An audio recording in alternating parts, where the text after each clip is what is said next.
Tonight, crossing all possible limits of reason, Azerbaijan has outdone itself in terms of spreading misinformation and misleading the international community. At around midnight, a powerful explosion took place in Ganja, the second largest city of Azerbaijan. This was followed by a string of events, full of falsifications and blatant lies. And these events made clear that the authorities of Baku will not stop at anything to provide the desired propaganda narratives, not even at the expense of its own people. First, there was an explosion in Ganja.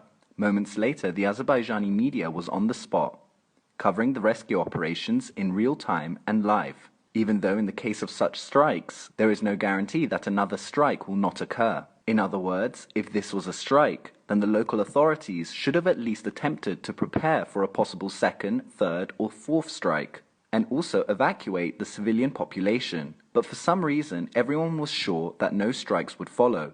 Immediately after, the assistant to the president of Azerbaijan claimed that the strike was carried out by Armenia and was a Scud missile. There is absolutely no proof of this claim, and this claim was made minutes after the strike, when in fact a much longer time is needed to study and figure out the type of missile that was launched. The Azerbaijani propaganda machine began spreading a video where, presumably, the Armenian forces are launching rockets from a Grad multiple rocket launcher, and this was presented as proof about the strikes on Ganja by the Armenian side. However, the authorities of Baku are very incompetent when it comes to propaganda, and this case was not an exception. There was only one explosion in Ganja, which was also proven by the video that they themselves published. Meanwhile, there should be at least 30 rockets launched from a Grad multiple rocket launcher. How can 30 launch rockets only cause one explosion? Such a thing is only possible with regards to Azerbaijani propaganda. In addition, in order to shell Ganja with a Grad launcher,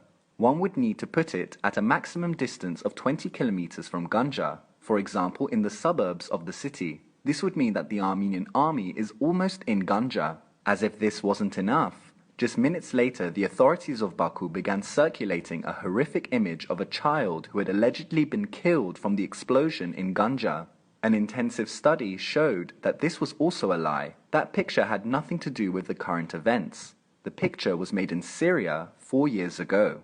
And of course, the most shocking claim is that Ganja was hit from the territory of Armenia. The authorities of Baku are making this claim without having any evidence, which is natural as such evidence could not exist. Armenia has declared multiple times that no rockets, projectiles, or even bullets have been fired from within the territory of Armenia in the direction of Azerbaijan. It is more than obvious that this is an unethical provocation, aimed at using these accusations against Armenia in order to expand the conflict zone.